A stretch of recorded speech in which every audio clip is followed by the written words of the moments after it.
John, Anik, and Kenny Florian podcast. John, Anik, and Kenny Florian. I f***ing love them. I can't get enough of them. Let's hear that Boston next. Big jab there from Duffy, and Frank Mir is hurt now. Down goes Duffy, out cold. Frank Mir does it again.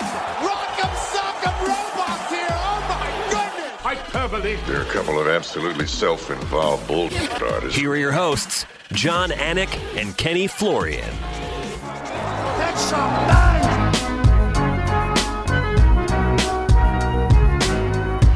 Well, that Boston guard rap hits differently when you're headed home. First time in a long time. UFC 292 is nearly upon us.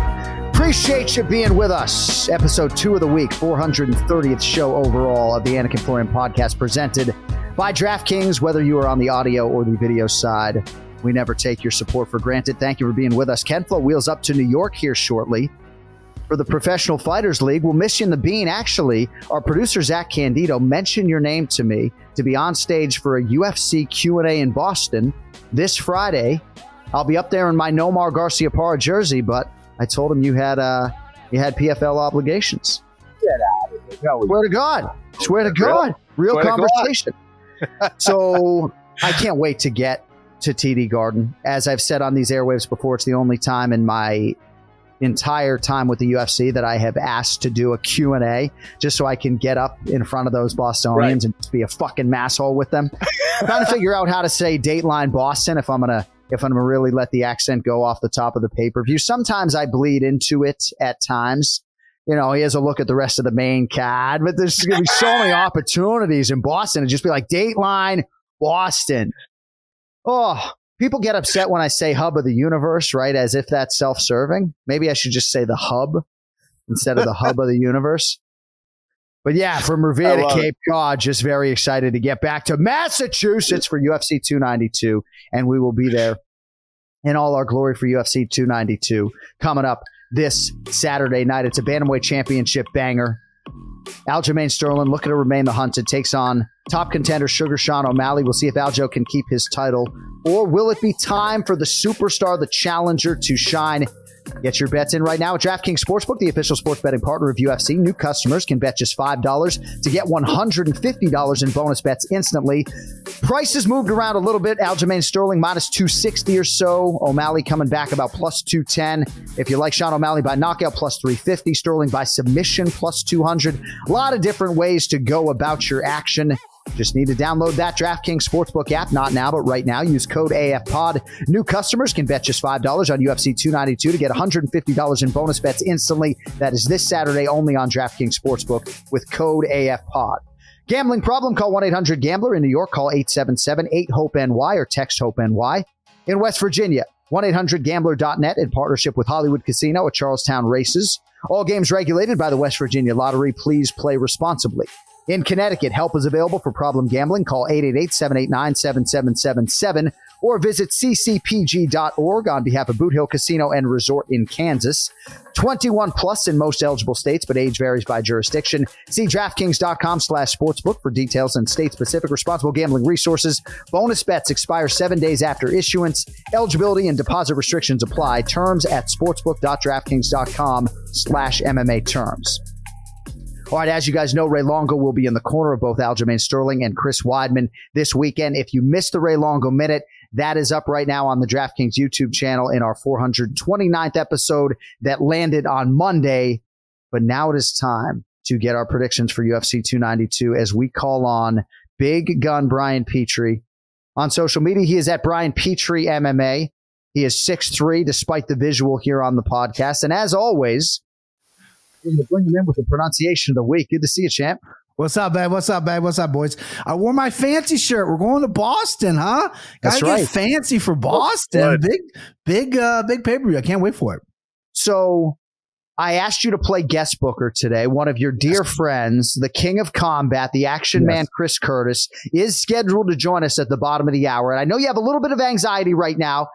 because the King of Combat is not taking our text messages. He just got back to me. He said he's ready to go, waiting and ready. So we're good. We're good. Wow. All right. So we will get Chris Curtis. So that would make you 1 for 1 in terms of the guest booking. You've also been on an absolute tear when it comes to the pronunciation of the week. So got a couple files today. But first off, this man is a Tough 31 finalist. Yes. First name, Kurt. Yeah. He begins his 3rd UFC stint this Saturday in the Ultimate Fighter finale against Austin Thud Hubbard. BP, who we talking about, kid? Kurt who? I'm going to preamble a little bit. I have this weird steel trap. I remember him in the Contender Series, and I remember there was a debate on how to pronounce his name. McCarthy said it one way, the announcer was saying one way. So I don't remember what they did, but I'm going to go Kurt Halaba. That's what I'm going with. It sounded like challah bread or something. Halaba. I don't believe that's it. Let's hear Kurt. Kurt Halaba. Kurt Halaba. Kurt Halaba. Halabo. See, that's I think. Yeah. All right, Kurt. This exercise is really nothing more than a public service. Some of our listeners like it. Bruce Marshall and others fucking hate it. We get it, right? But this, in some part, is me trying to inform the masses so that when I'm banging Hollabo this weekend and everybody thinks it's Hollabaugh because it's spelled B-A-U-G-H. Ken Flo, you're the last line of defense here, Argus Integrated Defense. Did you hear Hollabo? I heard Hollabo. Okay. I heard. I would have said Hollabow. Yeah. Ow. Or Hollaba. Or whatever the heck. All right, and then let's kid. Then we do have one other file, and this name seems to get even the best of them with Ken Flo. Nickname GM3, first name Gerald. Let's hear.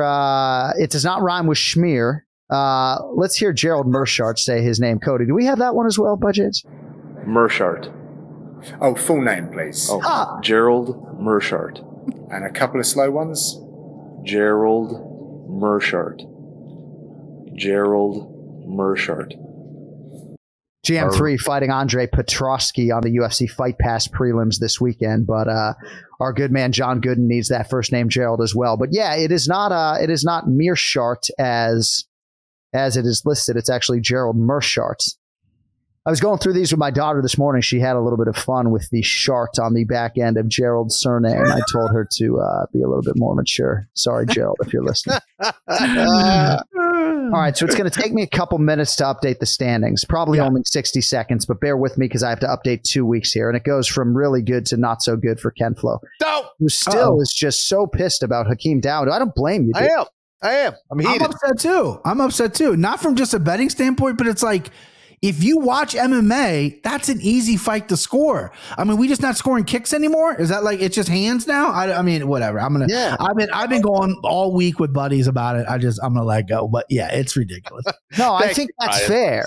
Yeah, we talked earlier in the week about maybe Cub landing one big right hand if memory serves in round 1, and because maybe a judge or two perceived that to be the singular most damaging strike. Somehow that was grounds to give him the round. I didn't see that at all, and nor did like all the fighters I trust and respect. Yeah. Silliness. Yeah. I only gave Cub round 3, and it was competitive. And I thought Hakeem Dawood won that fight for sure. But yeah. In terms of our main event challenge, though, we are always trying to come up with the best possible scoring system. And I think that we have made good adjustments over the years.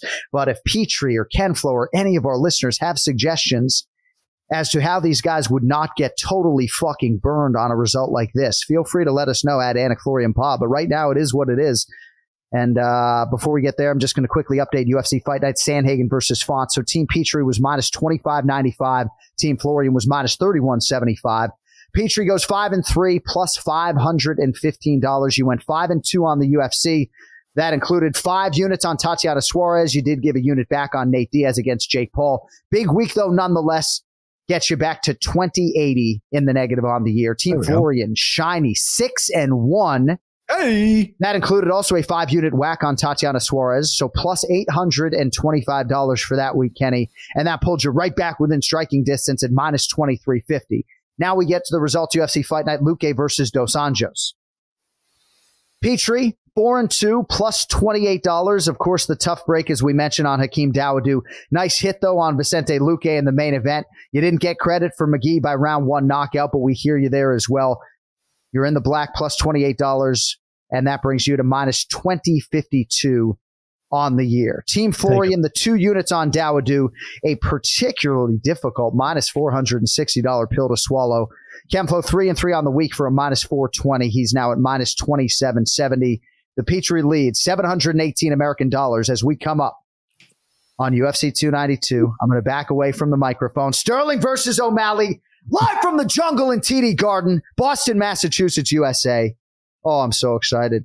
I mean, I was in the nosebleeds, Kenny. Boston Celtics season ticket holder, 2002, 2003. My nose literally fauceting fucking red blood, trying to get down to the floor.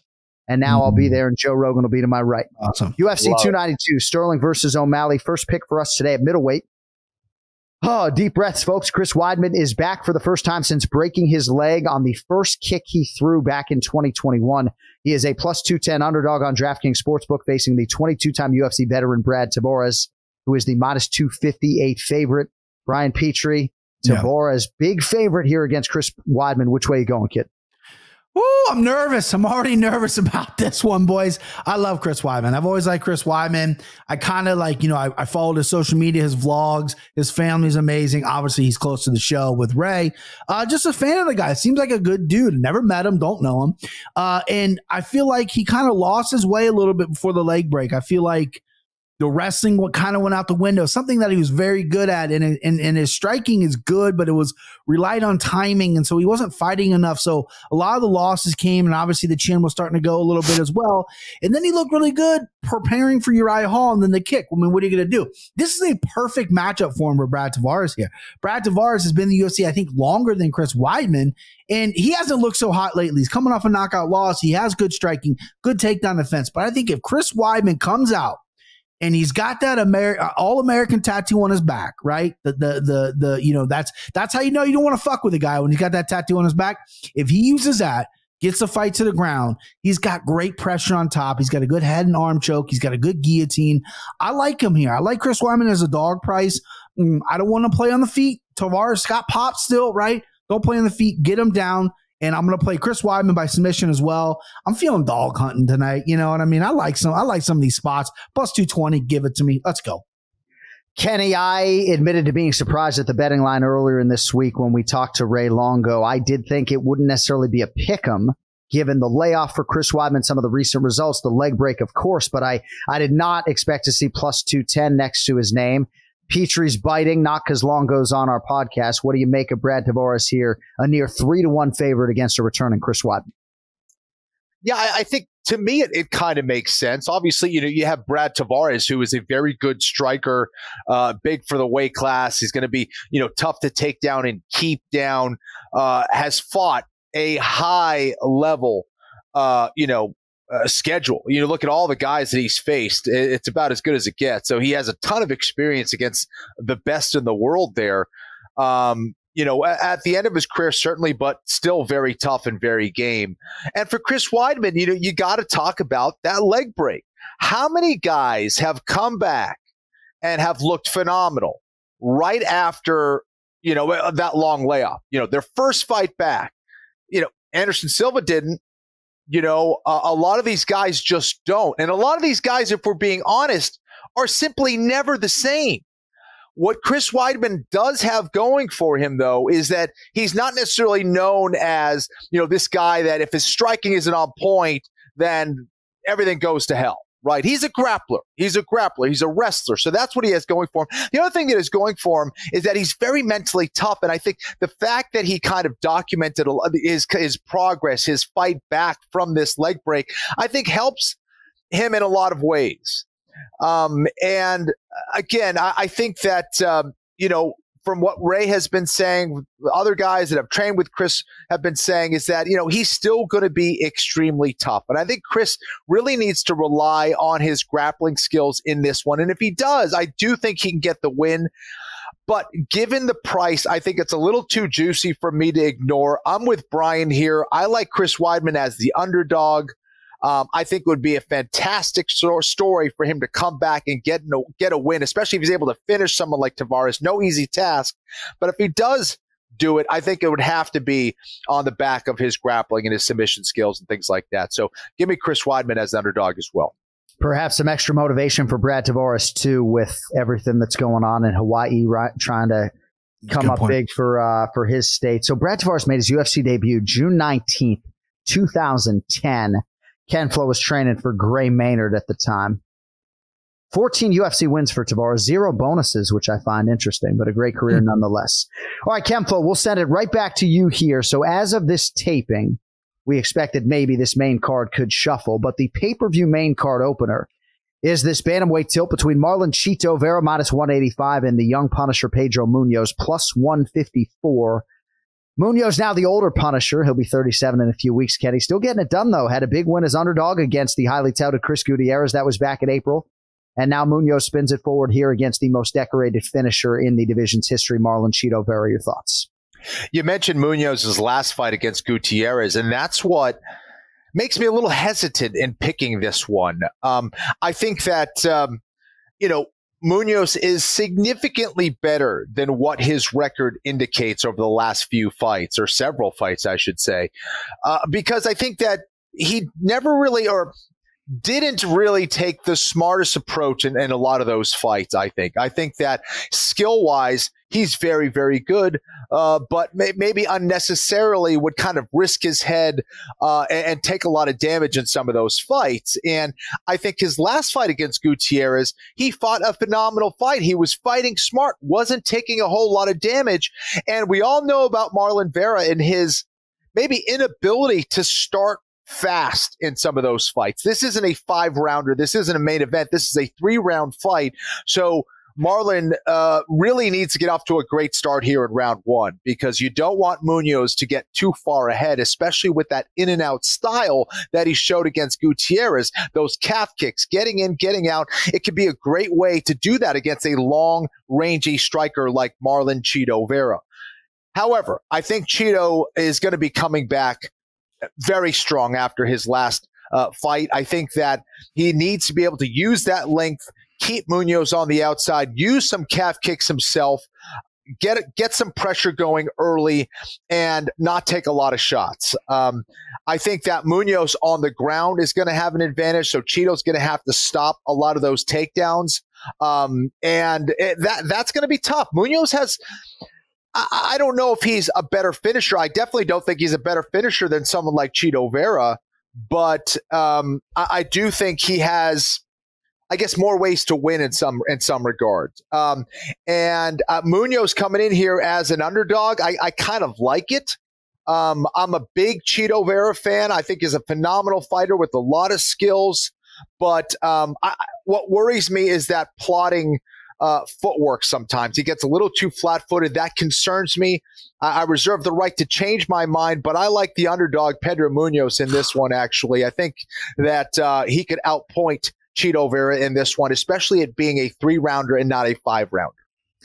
Nicely broken down, Ken Flo. You heard the reaction there perhaps from Brian Petrie. I hearken back to a conversation we had with Pedro Munoz after he fought and lost to Aljamain Sterling, and he said, that's my first time sort of having to learn to fight a guy that doesn't want to fight my fight. And I do think the fight IQ for Pedro Munoz increasingly has been a weapon. It certainly was against Chris Gutierrez. On the other side, Chito coming off that split loss to Corey Sandhagen in April. Puzzling performance at times. He was on the cusp of a title shot, had won 4 in a row. Now we'll see what he does with the pay-per-view showcase this weekend. Seems like, Bri, you see some value on Munoz as well. Oh, yeah. A ton of value. This Ken Flo guy just ramps it right out for me. Listen, I'm going to switch my pick. I'm going to go Chito Vera because this was a fight that took me the hardest. Like Kenny broke it down beautifully. It took me a hard time to kind of game plan this because Chito, if he doesn't get off to a hot start, he's going to have to look for a finish, and no one finishes Pedro Munoz. The guy's nails in there, right? You ain't going to finish him on the ground. His jiu-jitsu's great. His chin's great. 37, obviously, at 135. That's a little concerning, but he hasn't really slowed down that much. He's still fighting high level. He's active. His timing's going to be good. I love Cheeto Vera, but when you're sitting dog price on Pedro Munoz, I thought that was a wonderful price. Pedro Munoz by decision is something that I will be personally playing, but we're playing a game here. I'm trying to beat this beautiful man to my left, right? So I'm going to go Cheeto Vera here. I think it's going to be a close fight. I think Cheeto can win the later rounds, maybe drop the first round. Going to be interesting. I think it's going to be an absolute banger. We're going to see some blood. We're going to see some dudes get hit, and I can't wait. But give me Cheeto. I'll go opposite. Give me Cheeto. I like the pivot. You're trying to win. Yeah. Trying to win, man. And again, I mean, you're trying to protect my skull potentially too from getting that beer bottle cracked on top of it. All right, next fight for us. Live on pay-per-view, UFC 292. Welterweight division, Ian Machado, Gary, minus 360. The short notice replacement, Neil Magny, is plus 285. So Magny, step it in and step it up for Jeff Neal, for whom the health struggles continue. And we wish Jeff Neal all the best as he tries to get well. Saif Saud's a good friend of mine, and it's just amazing what Jeff has had to deal with. Near fatal bout with staph and everything else. Ian Gary, big favorite here now against Neil Magny. Bry going for a 6-0 UFC start and trying to move to 13-0 overall.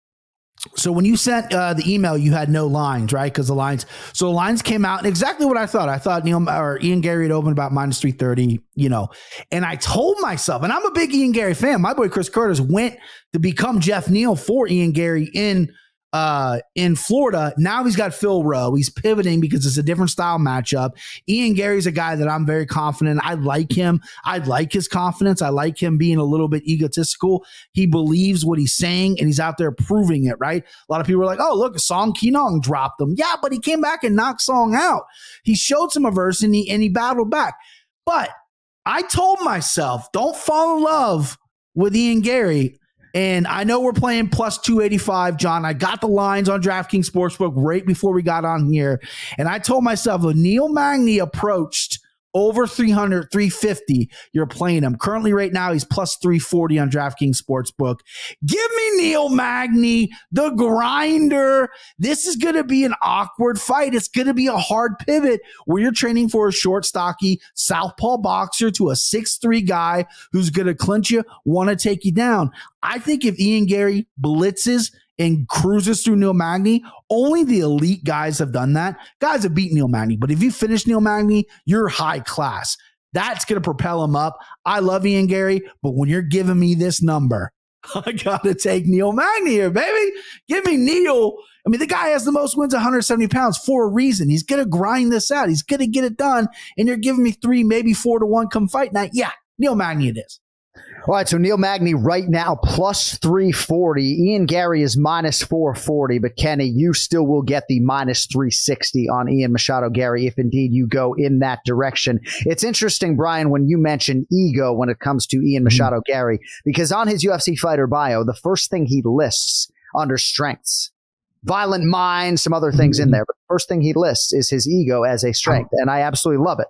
Me too. Ken Flo, let me just set the table a little bit on Neil Magny for those that don't know. 21 UFC welterweight wins, 2 more than George St. Pierre, number 1 in the division's history. Some nice scalps on there as well. Just defeated Phil Rowe by split decision. That was on June 24th. And now Rowe, incidentally, will be in Ian Gary's corner this weekend. Kenny, you going with the heavily favored Ian Machado Gary, or you like Neil Magny? I would much prefer to walk in a cage and fight another human being than gamble every single week. My hands are sweaty. I don't even have money on the line. This is just for a stupid competition for the Anik Florian podcast, and I'm getting sweaty with what Brian is saying. And by the way, give me that big Petrie energy. By the way, he's on point right now. Listen, this is an interesting one, man. I was coming in very confident, but Brian may have shook me a little bit. I think that Neil Magny certainly has the ability to thwart a lot of what Ian Gary tries to do. He's very good at clinching you up, getting you up against the cage, kind of make it a grinding style fight. He has obviously a very long reach. He's got a nasty jab that he can utilize here. It's not the jab that concerns me so much here in this particular fight against someone like Ian Gary. I think he could find a way around it and get on the inside. But I think what concerns me is the grappling prowess of Magny. Not that he's like extremely potent necessarily, but he does have the ability to neuter you, John. He does have the ability to get you up against the cage and slow you down, get annoying knees, elbows, short shots, attack your body, and just slow you down. And it's a 3-round fight. So Magny certainly has that capability. But I do believe in Ian Gary, John. I believe that his dynamic style is going to be a problem for Magny, who I don't think is the fastest guy in the world. I think Ian's overall striking prowess, his ability to mix things up, is going to give problems to Neil Magny, and he's accomplished so many great things. And I also think Neil Magny is most dangerous when he's a big underdog, so that is concerning as well. He tends to bring it more, but I think Ian Gary, I think he's the real deal. I'm not sure he can be a world champion at 170 pounds, but I do think he can get close, and perhaps he changes my mind, and he could change my mind as we get closer, but I do think he can be elite in that division. And that says a lot. 170 is absolutely ridiculous. So give me Ian Gary. Give me 3 unis on Ian Gary as well. I think let's fucking go. I may have had 5 unis on him, but the whole Cub Swanson debacle, Brian Petrie with his confidence coming in here, I'm going down to 3 units. So give me 3 on Gary. I love it. $1,080 to win 300 on Ian Machado Gary. And that minus 360, of course, no longer available as Ian Machado Gary is swelled to a minus 440 betting favorite. Nicely done there with that verb neuter. Yeah, Neil Magny will neuter you. He will spay you. He will fucking vasectomize you. All right, co-main event for the strawweight championship. Magnum Zhang Weili is minus 330. Amanda Lemos comes back plus 240. So the second reign as champion now begins for China Zhang Weili. And even if she is not, as Daniel Cormier claimed, the greatest athlete that he's ever seen, she's like on the list. She is spectacular. Huge respect from odds makers as usual for this defense as well. She's gone from minus 298 to minus 330. Brian, we'll start with you here. Amanda Lemos, undeniable one-strike knockout power, not just in her right hand. She has that in her left hand as well. She's got some chokes, great form for a finisher, and now she'll try to shock much of the MMA world and upset Zhang Weili. How do you handicap her chances, kid? Yeah, I love this fight. I think this could be fight of the night. I think this is going to be an absolute war here. Amanda Lemos, I think, is getting slept on a little bit. She is, I think, great value.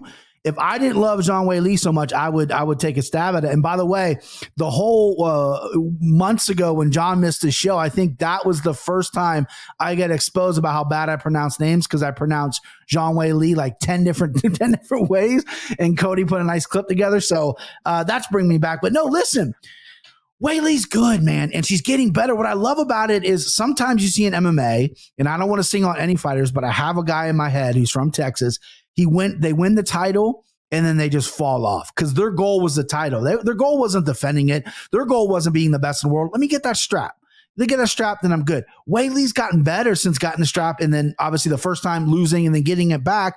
Her grappling's on point. She's bricky. She's tiny, little muscle balled up, and she's fast. I think she's faster than Lemos. Lemos has great timing, though. Like, I thought for sure Marina Rodriguez would, I nailed that too, by the way. I thought she would for sure was going to beat Lemos, and Lemos said, no, I got big power. I'm not the fastest, but my timing's on point. She showed some good ground skills as well. She's got a good choke. But I like Weili here, man. I was going to go and new, but when I really dug into it, this is a hard fight for me to pick. I just really like Weili's skills. Cody's saying in the chat that she's value under 500. I kind of agree with that. You're getting pretty good value at minus 330, but I do think this is a dog fight. But I love Magnum's when her introduction, she does the double guns to the camera. So I'm going to go right there for Weili Zhang and still, and let's go.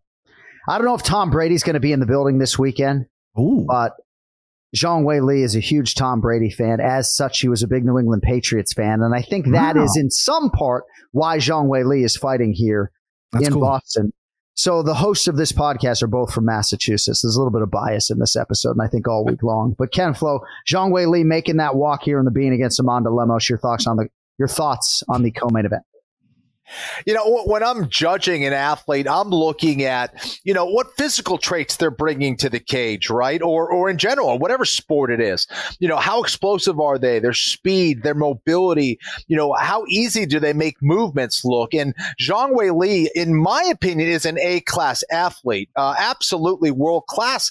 And then you compound the fact that how she learns, how quickly she gets better. You don't see that too often, man. You certainly see improvements, but improvements over the course, like fight to fight at a high level, is just unbelievable, especially in regards to her grappling. Now, why am I mentioning the grappling? Do not be surprised if we see more of a grappling game plan from Weili here. Can she strike with Lemos, and will she strike with Lemos? Yeah, absolutely. And she could win that fight as well if it just stays on the feet. But I do think the smartest path to victory here would be to take Lemos down, slow her down, land some ground and pound, which Weili also has at a high level. And, you know, I think she's going to be keen on trying to out-position her as well. I think she's getting that confidence. And just from seeing her training, she seems like she really is taking to this grappling training. To me, I don't know anything about her inside game plan or anything like that, but to me, it seems like maybe we will see that here against Lemos, who does have some good submissions as well. She can be dangerous there, but I think that top position for Weili might be a path to victory here. Lemos, I've been a big fan of. I remember her knocking out her opponent going backwards. And when you see a 115-pounder do that, knock someone out, male or female, going backwards, and then in the manner in which she does it, there's something special about her. I know she started her mixed martial arts career, combat sports career in boxing, and that is evident. When she's letting those hands fly, man, she is extremely dangerous. Where I think she kind of gets thrown off is she gets maybe a little bit too emotional. She gets a little bit, I don't want to say spastic. That would be a little bit harsh and a little extreme, but she does get thrown off her base a little bit because she's trying to crack you so hard. She throws herself off balance a little bit. And against someone like Weili, who is such a good athlete, who does tend to keep her balance pretty well in fights, I think that's where she can get exposed in regards to takedowns and counters and things. Yeah. So I think there's good value on Lemos, but give me Weili. I think she takes it here. Yeah, Lemos definitely has that heavy base, uber aggressive, former Jungle Fight champion at bantamweight, actually made her UFC debut at 35, and then she was suspended and returned 2 years later and did so at 115 pounds, where she has since won 7 of 8 to set up her first championship opportunity in the UFC. All right. Drum roll, please. Main event for the undisputed UFC Bantamweight Championship of the World. 4th defense for Aljamain Sterling, and it comes just 15 short weeks after he went 25 hard in a win over Henry Cejudo. Sterling minus 265. Top contender Sean O'Malley is plus 215. This is the first fight for O'Malley since his thriller with Petr Yan. That was all the way back at UFC 280 in Abu Dhabi last October. Brian Petrie. Yes. Your moment has arrived. Who do you like in the main event at UFC 292? All right, so I just loosened one of these buttons. It's getting hot in here, boys. It's getting hot. I'm ready to break this down. So I like to kind of keep it quick sometimes. I might go a little longer on this. I apologize. Please. Listen, I don't want to, in my part of town, a lot of my friends aren't MMA fans. I am the MMA guy, so I can't really buy MMA merch because then it's like a little too on the nose. Like, oh, look at this fucking guy. I've never owned Affliction, never owned Tap Out. I will expose myself. I have a Sugar Sean O'Malley t-shirt that I bought that I am a fan of. I am a fan of Sugar Sean O'Malley. And if I was ever going to pick against Aljo, it might be a guy like this. I love O'Malley's mental as well. If you hear him talking like Rogan or his own podcast, if you get through a lot of the bullshit that people get clipped, he is pretty thoughtful and he knows what he needs to do. He knows his game in and out. Him and his coach know that. And his striking is just world class. It truly is. Timing, speed, everything. And then the Petr Yan fight was the one that really opened my eyes because before that, I felt like he fell a little flat in the Pedro Munoz fight. I felt like he fell flat in the Cheeto fight. And the Petr Yan fight was the fight where he's like, okay, I got to prove I'm tough. And what does he do? He goes out there and he wins the 3rd fucking round after getting dropped in the 2nd.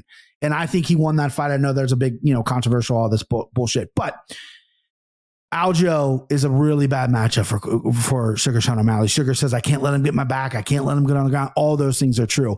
I think Sugar has to have a perfect performance for the win. I don't think Aljo has to have a perfect performance. I think Aljo can come in there and be Aljo. And I'm a little worried that he didn't want to take the fight on such short notice. He's a champion. He said he wanted to rest some injuries. That concerns me. But on the flip side, if I'm playing devil's advocate, maybe it pisses him off.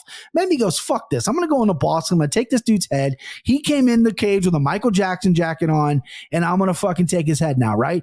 And so maybe we get a mad Aljo. And by the way, I heard you guys talking earlier in the week about the hate for Aljo. I don't get it. Shame on us Americans for not backing this guy. If you go to Brazil, Charles Oliveira is a hero. You go to Dagestan, Islam and Khabib are heroes. We have, as Americans, the best pound for pound fighter at 135 pounds, maybe the GOAT, which is a real argument you can make, and we're booing this guy. The fuck's the matter with us? You know, that ain't gonna happen. I love Aljo, right? Never met the guy. Obviously, I'm, with Ray and everything, but I've never met him. But he seems like a great dude. Big fan of him. I think he gets the fight to the ground. And I think if he takes Sugar Sean O'Malley's back once, I think it's kind of a wrap, unfortunately. But I think, he has to be careful in round one. I have this picture in my head. O'Malley's really practicing short knees, quick kicks, kind of like how Aljo got caught against Marlon Moraes, coming in and get clipped with something. I see that being in Sugar Sean's game plan, but I think this is going to be too much for him. I think Aljo cruises here, and I think he gets a submission win. So I'm playing Aljo. I'm playing him in a parlay, and I'm going to play him by submission as well. And maybe a same game parlay on DraftKings Sportsbook, but I'm all over Aljo on this one. And I like Sean. So let's go. All right, Aljamain Sterling minus 265 or so on DraftKings Sportsbook. He's got 15 UFC wins, Kenny. And the wins list is absurd for Aljamain Sterling. Even the Corey Sandhagen win, because it was so quick. I think sometimes people who were left wanting more want to somehow denigrate that win for Aljo, which is just absurd. He's a big favorite here against Sugar Sean O'Malley, whom I believe is a fighter on a level that Aljo has not experienced before. Not saying it's enough for him to win necessarily, but I do believe it is not just Sean O'Malley that is dealing with this all different physical challenge. Who do you have for us in the main event? Yeah, I'm a fan of O'Malley, man. I think that his length, his range, and his ability to use it with speed and technique and get a rhythm for what you were doing is going to be a problem for anybody, including Sterling. Sterling, at the end of the day, has to find a way to get on the inside, get to that clinch position, and take O'Malley down and keep him down. But you have to get on the inside of that jab. You have to get on the inside and know how to deal with those kicks that are going to be coming at your body, at your legs, all those things. And that's not going to be easy, especially straight off the bat. O'Malley typically gets off to a great start, man. And once he gets your number and he gets his rhythm, he's very difficult to take out of his rhythm and take away that momentum from him. However, Sterling is very good at making you look bad. You alluded to Sandhagen not being in there for very long. And that is the sign of a master at the end of the day. When they make it look effortless, when they do a quick type of finish, like they get that one opportunity and you don't get it back. It was one and done, one mistake, and that's it. And Sterling is very good at taking advantage of those mistakes. Now, I talked about this earlier in the week when Ray was on, and I think that O'Malley can get some things done, even on the ground. I think he's got some good attacks on the ground and this and that. But I think the weakest part of his game when it comes to his jiu-jitsu is his positioning. The strongest part of Aljo's game is his positioning. Right. So that's what makes it very difficult. And Aljo, even if he doesn't get the submission, he can beat you up and win rounds from his superior positioning, whether it's punches or kicks or this and that. He's very good in that. And the fact that O'Malley is very long and rangy and that helps him on the feet, the fact that he's long and rangy could be a detriment to him on the ground, something that Ray alluded to earlier in the week as well. And I couldn't agree more with that statement. And I think Brian is spot on. This is a very, very tough match for O'Malley, especially at this point in his career. Now, I am picking Aljamain Sterling. I think he retains this belt, but don't be surprised to see Sean O'Malley later on at some point in his career come back to be a world champion. I think he has a very high level of talent. And I agree with Brian in regards to his mindset, his approach. I do think he takes this game very seriously, despite all the, the coloring of his hairs and the Lamborghinis and this and that. I do think he takes this very seriously, and he realizes how good he can be at this game.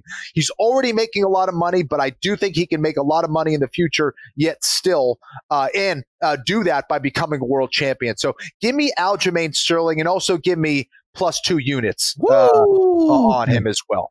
That's why he's the best. 2 units on Aljamain Sterling, and I think you hit on a lot of important points when it comes to Sean O'Malley and just how married to the game he is. And he's had 10 or 11 months to prepare for Aljamain Sterling, and that, of course, says nothing of all the grappling-heavy training camps that preceded the Aljamain Sterling fight.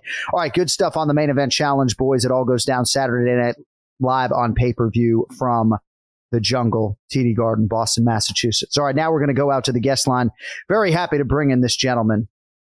Going to handsome up the whole room. He is the number 14 ranked UFC middleweight contender. He is the action man. He is the king of combat. And he's on the phone. He's going to get off of that call. Yes! The king of combat, Chris Curtis, is with us. What's up, man? Oh, shit. Hey, I'm happy to be here. I'm special now. I feel big. I made it. Like, this is great. I love it.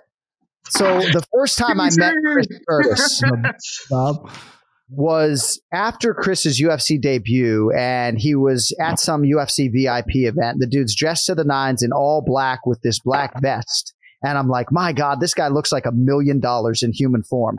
But it's great to see you on our show.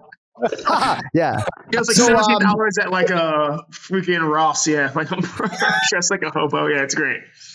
So before we get into everything that you've got going on, these guys were just sort of handicapping Aljamain Sterling and Sean O'Malley. I'm just curious what type of chance you give Sean to beat Aljo this weekend. I agree. I was listening to you guys in the waiting. I agree entirely, man. This is so. I'm not a fan of Sean O'Malley the person, but Sean O'Malley the fighter, I have to say, is he surprised me a bunch. And like, outside the Piotr Yan thing, he's really had some impressive wins. And on paper, it looks weird because you're getting a guy who's so significantly taller and longer at the ranger than the other guy who's got to get inside. But I really haven't seen Aljo have trouble getting inside in like a long, long time. It's been a while, man. And Aljo's one of those guys you'll say he's really become like a master of his craft. Like Aljo understands his game, and he's developed a lot of ways to play that. And as you guys pointed out too, O'Malley being long can be a help or a hindrance on the ground. There's a lot of positional stuff you guys mentioned as well, where his length kind of becomes a problem. Like Aljo's a backpack. If you've got long legs against a guy with shorter legs, he tucks those legs like there's no hope of getting there.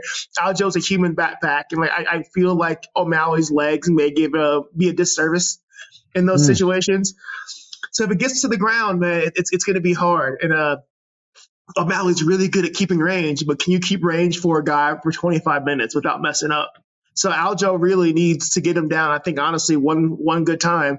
And O'Malley's got to stay on his feet and be perfect. He's got to pitch perfect for 25 minutes. That's rough. That's a rough one.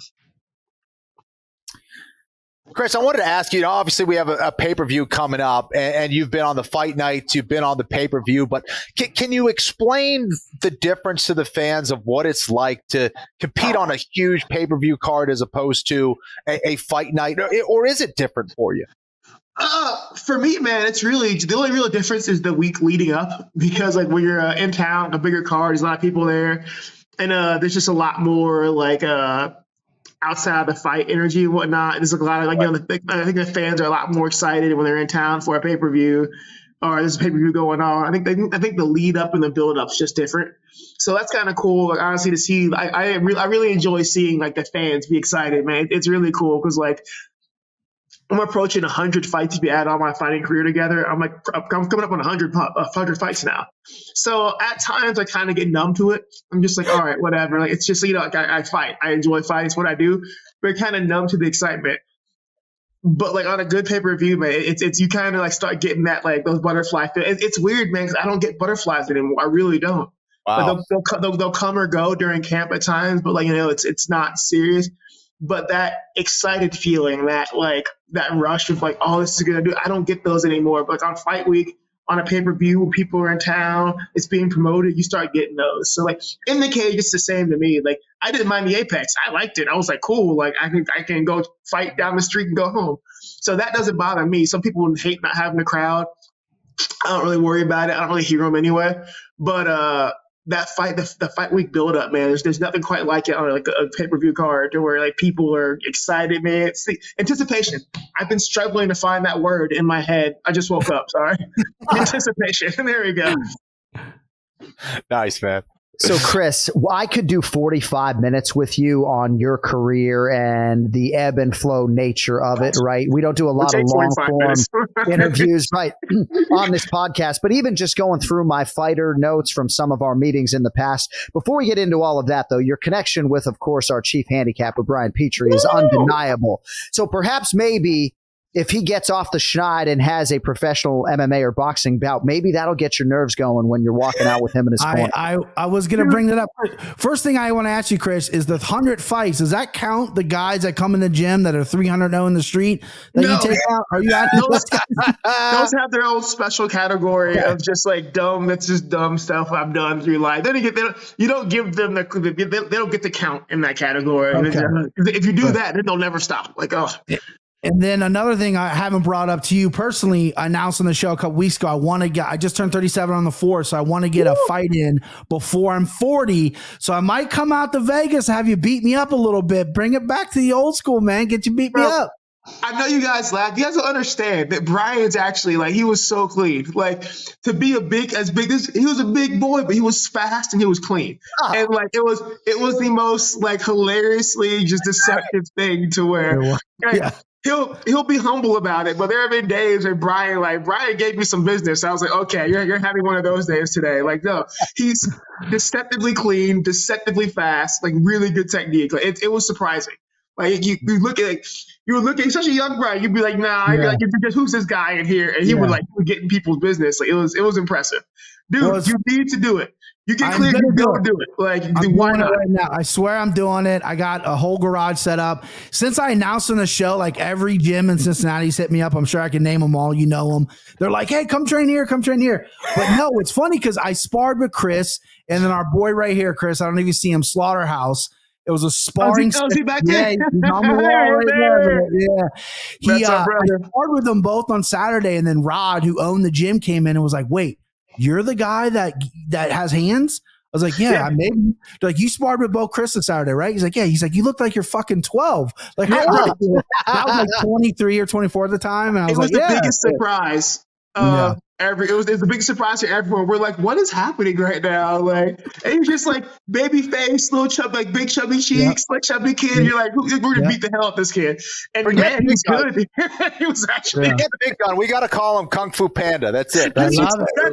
That is, bro. It's Poe. You just call him Poe. I'll take it. I'll take it. It's actually tired here, bro. It was crazy. And one last thing, Chris, because I think they're going to finish the interview up with you.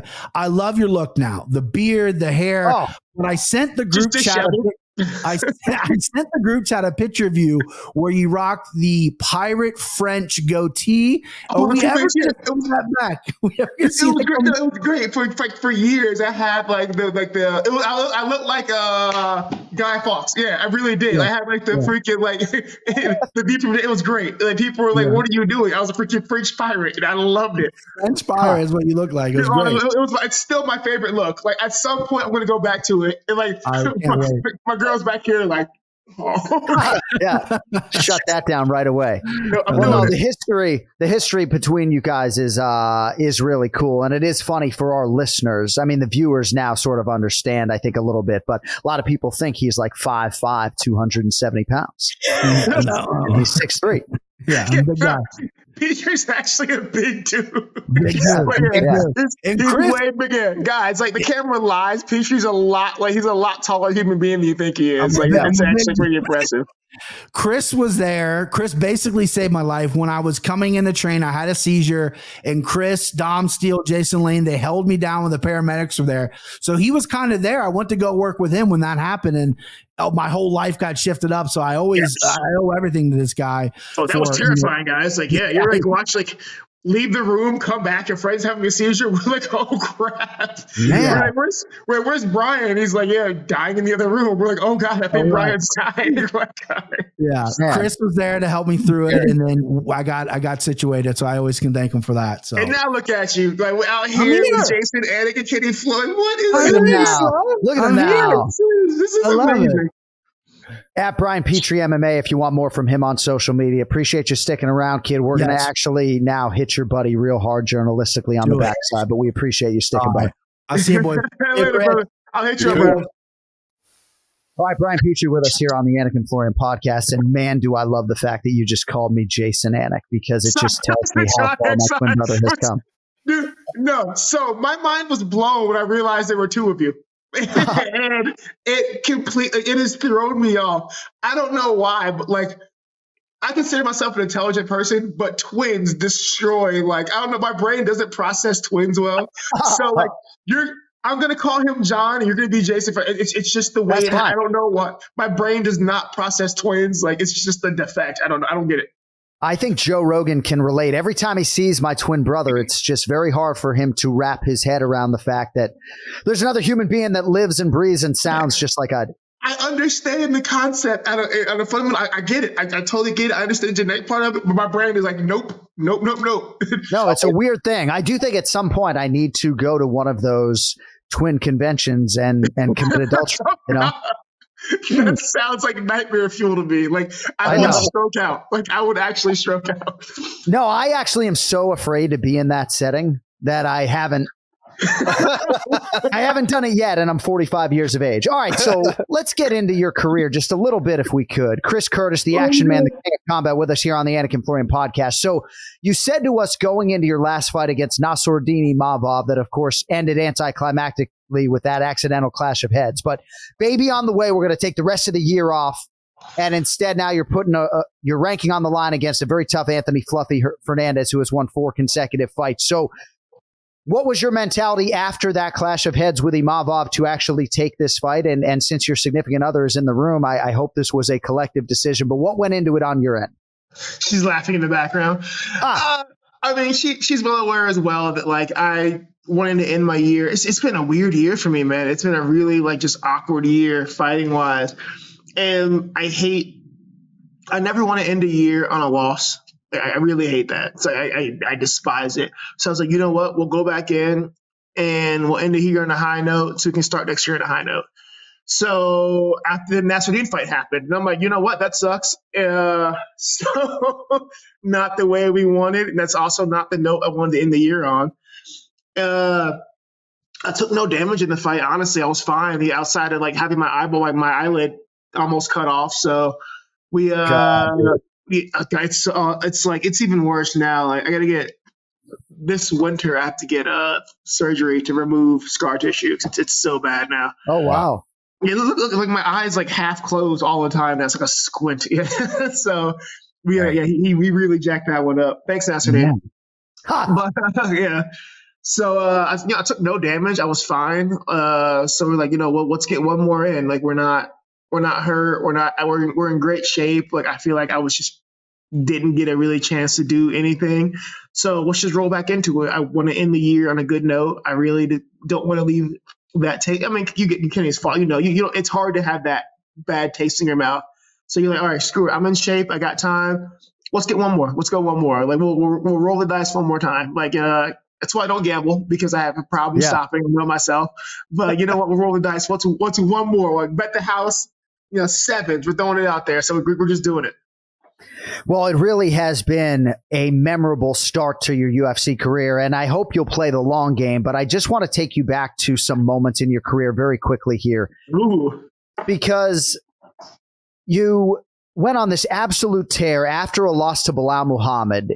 which took place in September of 2014 in Indiana. You win 11 of 12 fights thereafter, and the only loss was a 25-minute fight against the guy who missed weight. So, and I beat him, so even the announcers, the announcers were Chevello and Miletich, and like I've never seen Pat Miletich throw a fight. He was about to fight a commissioner over there. Like Pat Miletich was going to throw hands with a judge. He was so mad at the scoring. I beat this dude for 24, 25 minutes, and he won a split. Like Pat Miletich had a meltdown. Like we had to kind of chill Pat Miletich out. Like, bro, like, we're going to go to jail. But he was pissed.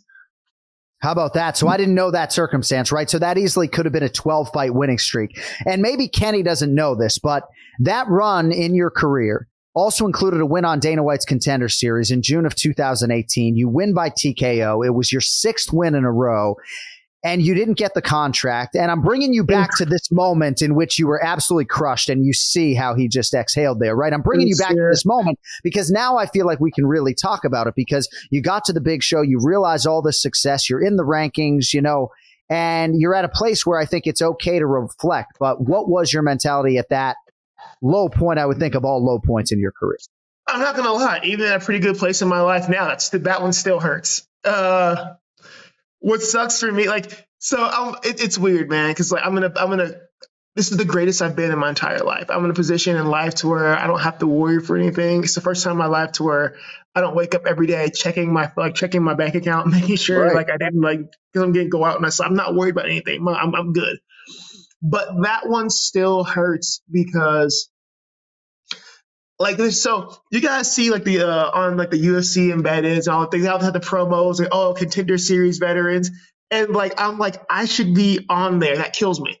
Like that fight was insane for me because the week before that fight I tore my groin, and then the first round of the fight I broke my hand the first punch I threw.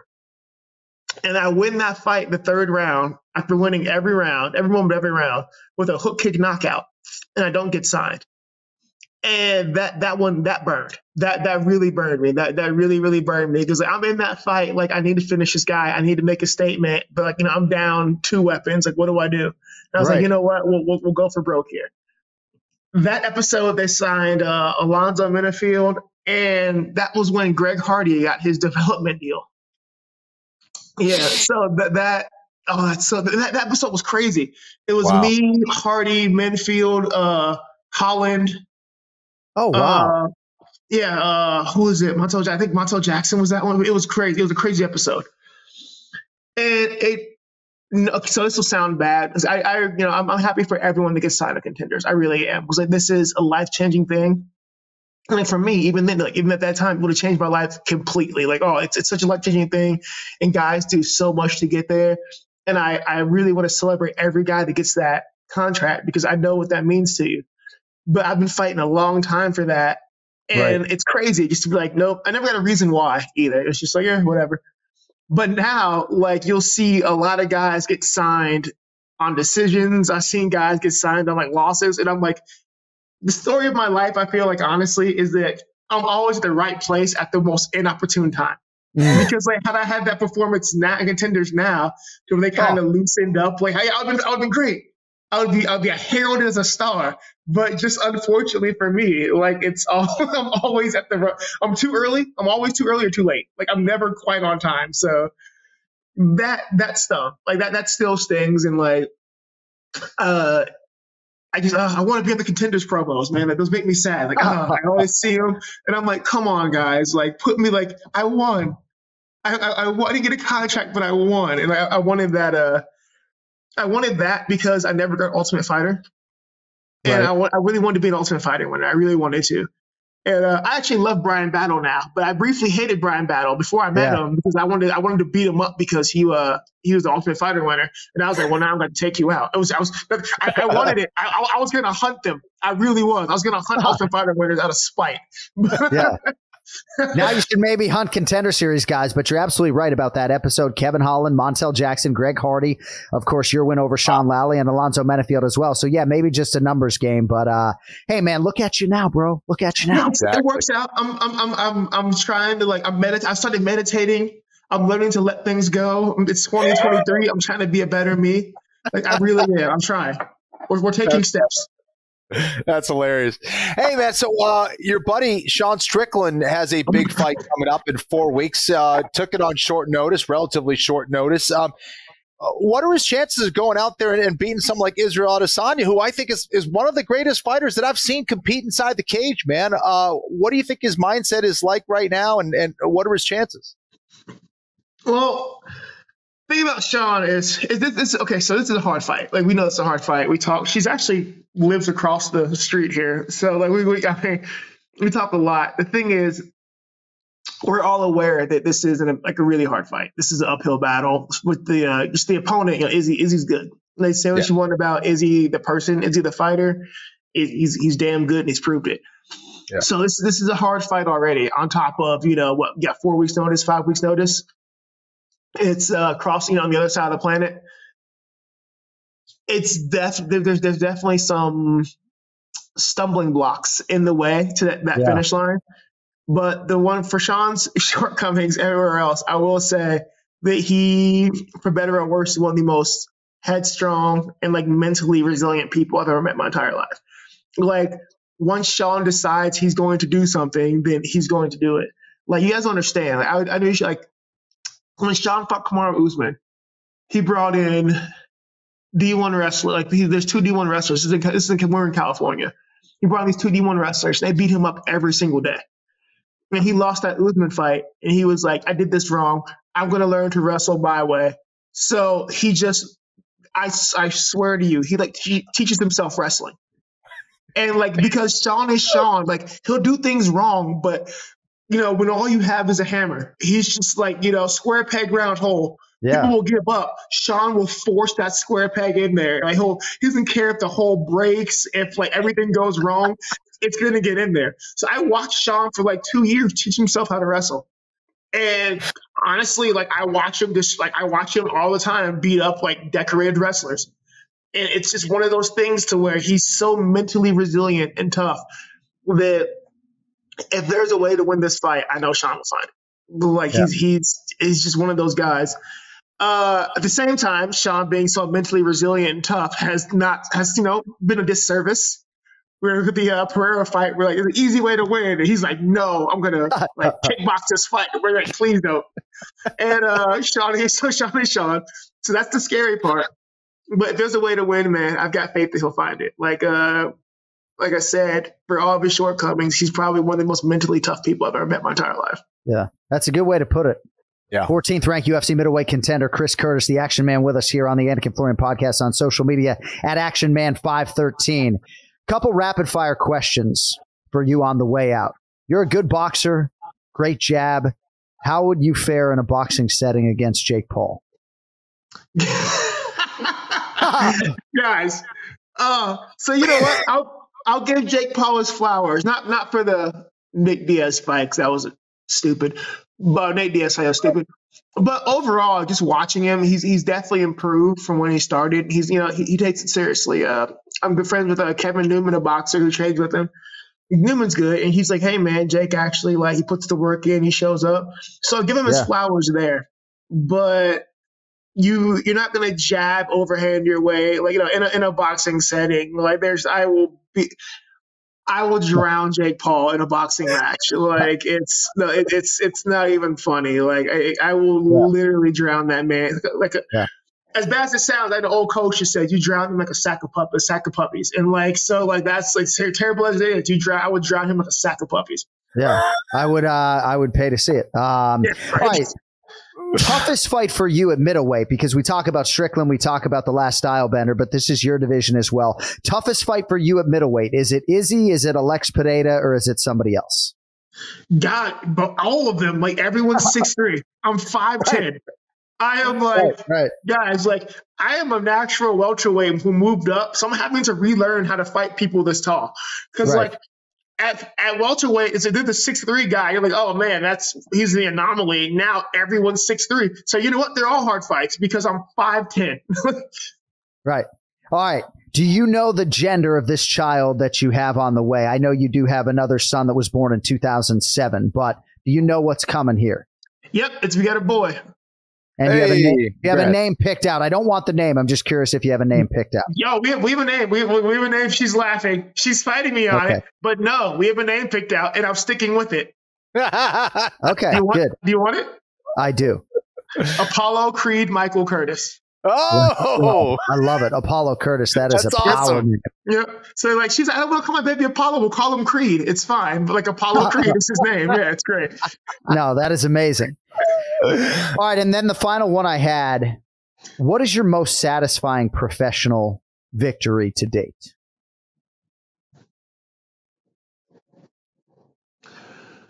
Ooh, stumper.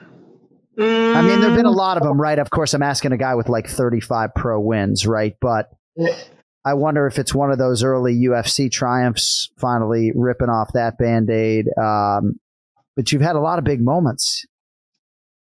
I'm just stalling for you now. I know the baby questions are easier. I've got two. I think it's a tie. It's really a tie because I stopped being that guy. I used to read every article, every whatever when my fights came up, and I would always listen to what people said about it. I've since like tuned out of social media. I don't check articles, whatever. But it's a tie because my first real like big belt was CES MMA, and I was fighting Gil de Freitas. And he'd just been like this wrecking ball. Like he was on like Tough Brazil, and he just gone through a lot of people. I took that fight, and they're just like, oh. I remember one line, I think it was on the Undergrounds, the forums, like, oh, just another can for De Freitas to crush on until he gets his UFC shot. And I remember that, and I was like, I took that personal. I really did. And I was like, bet. And just no one gave me a chance in that fight. It was like, oh, he's just some unknown can, blah, blah, blah. So winning that fight, knocked him out in the first round. I was like, yeah, eat it. And tied with that was probably even the same thing was my UFC debut. Right. Because debuting in Madison Square Garden is probably one of the coolest things I've ever seen in my entire life. But also, this is a time to where not a single person who didn't know me on the planet gave me a chance to win that fight with Phil. Right. And I guess it's just the man, go back and see those comments. Like, man, it was rough. Like I took that so personally. I remember the night before the fight, I'm in my hotel room fuming, like just mad. Like I'm so mad. I'm reading those comments and I'm getting like furious because I'm feeling good. I don't know why I did this to myself. Hopping good on there. I checked the Tapology, the fight predictions, whatever, and then I'm at like 4%. And just reading the comments, I was in my hotel room furious, and I was like, "Oh, I can't wait!" Like I was like, man, I can't. Well, wait, right? Just like, oh, you can't. So I've learned now you can't go down the rabbit hole. Like I don't check. Like I don't look on forums anymore. I don't even check my Twitter or Instagram half the time. I'm just like I can't go down that because once I go, I'm stuck there forever. Yeah. Well, hey, man, that was a W and a career full of them for the Action Man, Chris Curtis. You can see him next in there against Anthony Fluffy Hernandez. Hey, best of luck, man, with the baby and everything else you got going on. We appreciate the time, and best of luck to your buddy Strickland in a few weeks as well. We'll see you on the road show in a few weeks, my man. Much appreciated. Thank you guys for having me. This is so cool for me. So thank you guys, man. Love to have you back anytime. There he is, man, the king of combat, Chris Curtis. I probably should have asked him why he dropped that nickname, the King of Combat. I have sort of softly brought it back in over his last couple fights, but a really good dude there. And sometimes I look back at some of the early moments in his career and even had a 3-fight losing streak, some PFL fights in there, Kenny, right? But there were so many trials and tribulations for this guy, right? Then he finally strings together 6 consecutive wins, hook kicks a guy on Dana White's Contender Series and doesn't get the contract. A lot of guys would have just totally crumbled, and then he reels off another 4 or 5 wins before eventually getting the UFC contract on short notice. Incredible run to the middleweight rankings for the Action Man, Chris Curtis. Yeah, absolutely, man. That's why I always say this, perspective is probably one of the most powerful things you can give someone or have as an individual.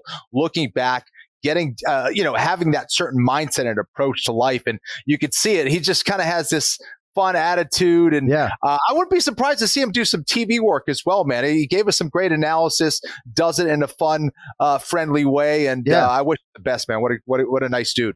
I was thinking the same thing as far as his television future is concerned. And he also smiles a lot, too. I have been told throughout my 20 years in broadcasting that I need to smile more, and not an issue for the King of Combat. All right. UFC 292 coming up in about 48 hours or so. We hope you will join us on pay-per-view. Friday night, August 18th. You can catch Ken Flo on the PFL. Only thing Ken Flo actually likes more than pictures is germs.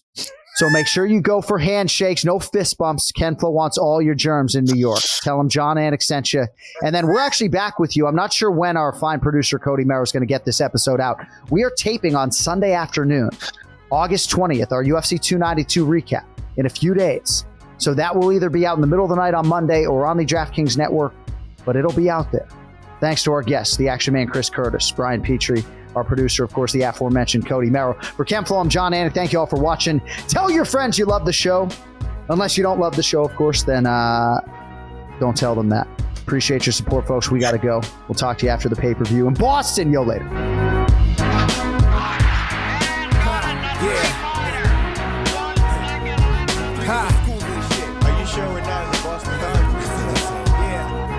Now every time I start a verse, I break at least 3 commandments. Kinda like Pluto, because I never planned it. I'm outlandish in the way that make Apaches look like they own ranches. It's the art of war. Your blood's the only color on the canvas. And I don't mean it like a thug sense of how you can get got. Fuck being gangsta, I'm hip-hop. You got it every time you walk in the label. The A&R's like nodded. Immune to your shit, cause I circle, dotted. Body heat is intoxically. Got a beat, I don't gotta speak. Opposite start to think psychically, make the speakers speak. Elitistly off their high horse, make an ass of their views. Your DJ must not know the alphabet, forgetting his cues. My favorite DJ got those and 6 extra L's to abuse. Esoteric John P. and I'm the new kid of school. I'm Raider Ellis, nice to meet you. Short busting my styles. Egocentric, ego tripping with frequent fly smiles. DJ wants to get at the bird. He gets at the bird. And bird takes the shot.